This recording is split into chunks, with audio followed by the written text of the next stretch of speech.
નમસ્કાર દર્શક મિત્રો, તમે જોડા છો સાયકલ પ્લેયર સંચાલિત ઝટપટ ન્યૂઝ અને નવસારી લાઈવ. વિજલપોરમાં નાની તકરાર બાદ 4 શખ્સોએ યુવકને બેફામ માર મારતા હોસ્પિટલ ખસેડવામાં આવ્યો.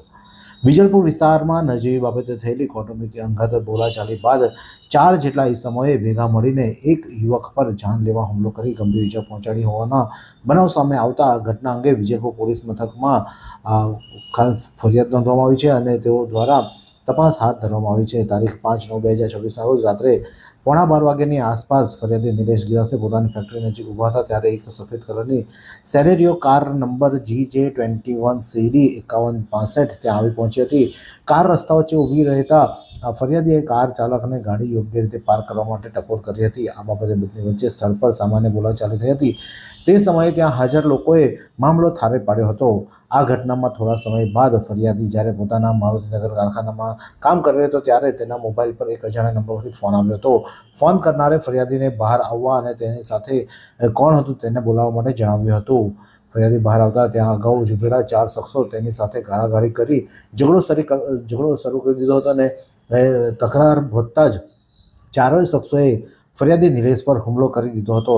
એક ઇસમે ફરિયાદીને મોઢાના ભાગે મુક્કો માર્યો હતો, જ્યારે બીજા ઇસમે હાથમાં પહેરેલા લોખંડનું કડું માથાના ભાગે મારી દેતા ગંભીર ઈજા પહોંચી હતી. અન્ય 2 ઇસમે ફરિયાદીને પકડી રાખી ગળાના ભાગે પણ શરીરના મૂઠમાર માર્યો હતો.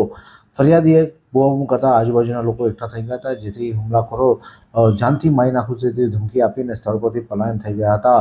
આ બાબતે નિલેશને સારવાર માટે સિવિલ હોસ્પિટલ ખાતે દાખલ કરવામાં આવ્યો હતો. ત્યાં વિજયપુર પોલીસે ગુનો નોંધવામાં આવ્યો છે, જેમાં આરોપી તરીકે મહેન્દ્ર પાટીલ રહેવાસી આકાશગંગા સોસાયટી વિજલપુર, ગોટી ભરવાડ રહેવાસી સૂર્યનગર વિજલપુર, અમન ચૌધરી રહેવાસી અલકાપુરી સોસાયટી વિજલપુર અને એક અજાણ્યો ઇસમ જેનું નામ સરનામું ખબર નથી, આ ઇસમો સામે વિજયપુર પોલીસે ગુનો નોંધ્યો છે.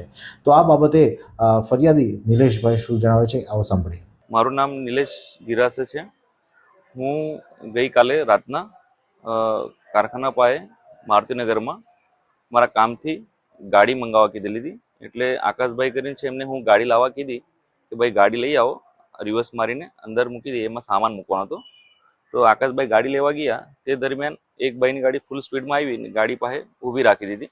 એટલે આકાશભાઈ અને પેલો જે વ્યક્તિ હતો ગ્લાન્ઝા ગાડીમાં આવેલો ટોયટા, એમની બોલાચાલી થતી હતી. એ દરમિયાન હું ત્યાં સમજાવવા ગયો કે ભાઈ એના પરથી ચાલુ છે તો ગાડી જરાક પાછળ લઈ લો તો અમારી ગાડી નીકળી જાય.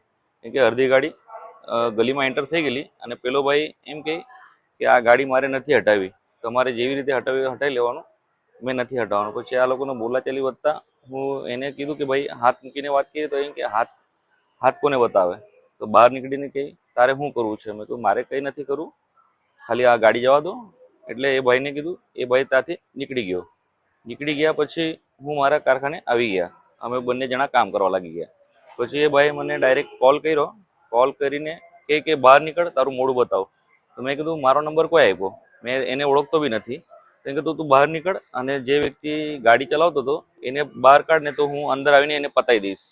તો મેં કીધું ભાઈ તું સભ્યતાથી વાત કર. સભ્યતા ગઈ તેલ લેવા, તું આવ અને એને બી લઈ આવ. તો હું ફોન પર વાત કરતા કરતા બહાર ગયો તો એ સામે જ દેખાઈ ગયો. તો મને એવું લાગ્યું કે આ લોકો બધા ટોળું દેખાયું કારખાનામાં ઘરી જાય કે ગાડી નુકસાન કરે, એ બાબતે હું એની પાસે કે ભાઈ નુકસાન નહીં કરે એના માટે એના નજીક ગયો કે ભાઈ અમારે બબાલ નથી કરવી.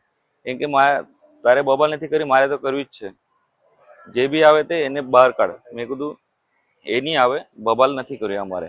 પછી થોડી વાર એને આકાશભાઈને લોકોને મારો અવાજ સંભળાયો એટલે આ લોકો આવ્યા દોડતા.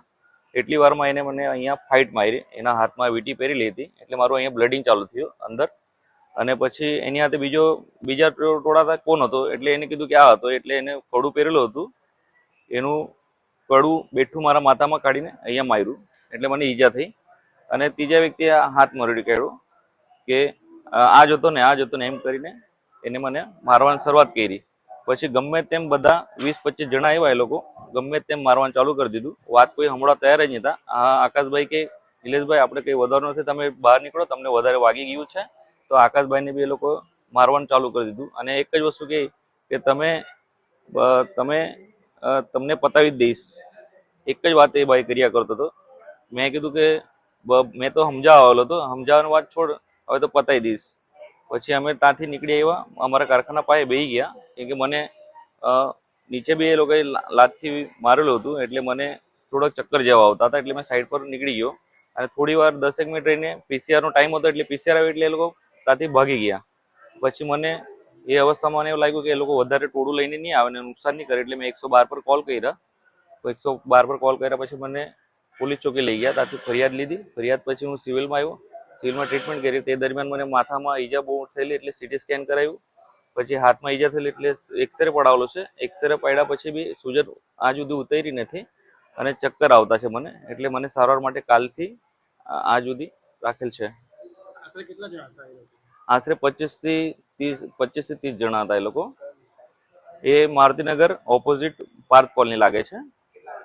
એ 11 વાગે પહેલે બોલાચાલી થઈ, 11:15 વાગ્યા સુધીમાં એ બધા ટોળું લઈને ત્યાં આવી ગયો. અને એ કે આ ટોળું જો દેખાતું છે તને, આનાથી બી વધારે આવશે, જો તને કેવી રીતે હવે બતાવું. તું કહેતો હતો ને કે તો નિલેશ ગિરાસે પોતાના પર વીતેલી આપવીતી જણાવી અને તેઓએ વિજયપુર પોલીસ મથકમાં ફરિયાદ આપી છે. ફરિયાદના આધારે વિજયપુર પોલીસે આરોપીઓને ધરપકડ કરવાની પણ તજવીજ હાથ ધરી છે. આ જ પ્રકારના અવનવા સમાચાર માટે જોતા રહો સાયકલ પ્લે હાઉસ ચાલે જટપટ ન્યૂઝ અને નવસારી લાઈવ.